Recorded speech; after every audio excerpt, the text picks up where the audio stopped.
Welcome to Tanzina's recipe. আশা করি আপনারা ছোট বড় সবাই ভালো আছেন। তো আজ আমি আপনাদের মাঝে আবারও হাজির হয়েছি আর একটা পিঠার রেসিপি নিয়ে। যেহেতু শীত এসেছে, কম বেশি পিঠা তো খেতেই হবে। তো আমি আজ আপনাদের মাঝে শুকনো চালের গুঁড়া দিয়ে মালাই পাটিসাপটা পিঠাটা তৈরি করে দেখাবো খুব সহজভাবে।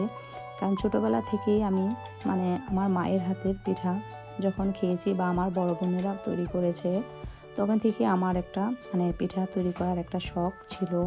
তো এখন আমি যেহেতু নিজের চ্যানেল আছে, আমি মাঝে মধ্যে পিঠা তৈরি করি। সম্পূর্ণ পিঠাই আমার নিজের পছন্দ মতো আমি তৈরি করি। যদি ভালো লাগে আপনাদের কাছে, প্লিজ আমার পুরো ভিডিওটি দেখবেন আর সেই সাথে একটি করে লাইক দিয়ে যাবেন। যারা এখন আমার এই ছোটো চ্যানেলটিকে সাবস্ক্রাইব করেন নাই, প্লিজ আমার এই ছোটো চ্যানেলটিকে সাবস্ক্রাইব করে নেবেন।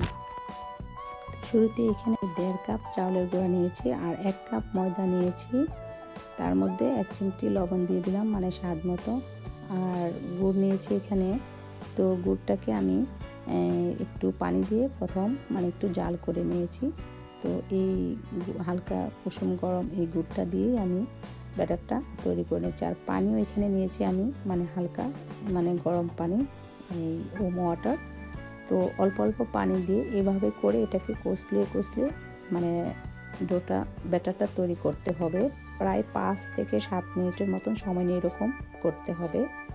তাতে করে একটা স্মুথ একটা ব্যাটার হবে। তাহলে পিঠাটা কিন্তু আর ক্র্যাক হবে না, ফেটে যাবে না। এখানে কিন্তু আরও পানি লাগবে। পাটিসাপটা পিঠা তৈরি করার ক্ষেত্রে ব্যাটারটা একটু পাতলাই হবে। এখন কিন্তু তৈরি হয়েছে ব্যাটারটা। আমি হাফ অ্যান আওয়ার অথবা 1 আওয়ারের জন্য রেখে দিব। তো এই ফাঁকে আমি এখানে মালাইটা তৈরি করব। তার জন্য আমি দুধ দিয়েছি আর দুধটা বলক আসা পর্যন্ত আমি অপেক্ষা করব।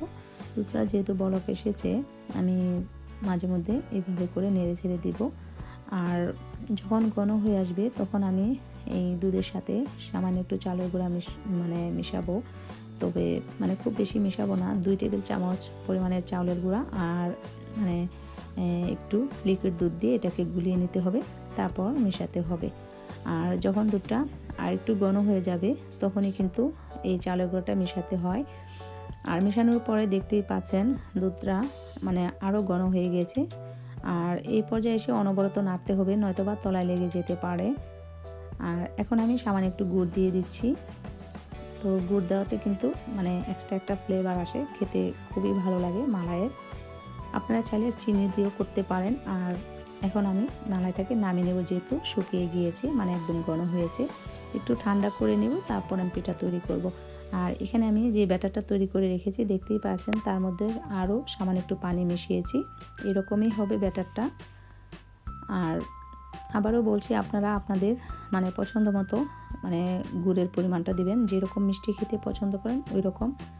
আর চুলার মধ্যে এই প্যানটাকে ভালোভাবে গরম করে নিতে হবে। তারপরে চুলার হিটে একদম লো হিটে করে পিঠাগুলো তৈরি করতে হবে। অল্প অল্প করে দিয়ে স্প্রেড করে নিতে হবে। আর আমি 1 মিনিট সময় নিয়ে ঢাকনা দিয়ে ঢেকে রেখেছি। বেশি সময় লাগে না, 1 মিনিট থেকেও কম সময় লাগে একটা পিঠা হতে। তো এখন আমি মালাইটা দিয়ে দিচ্ছি আর আস্তে আস্তে করে রোল করে নিচ্ছি। পিঠাটা কিন্তু খুবই সুন্দর হয়েছে। প্রথম বেসের পিঠা, তারপরও খারাপ হয় নাই। এখন আমি আরও একটা পিঠা দিয়ে দিচ্ছি, দিয়ে এভাবে করে স্প্রেড করে দিতে হবে, তারপর ঢাকনা দিয়ে ঢেকে দিতে হবে। আর এখন আমি বাকি সবগুলো পিঠা এভাবে করে বানাবো, তারপর আমি পরিবেশন করব।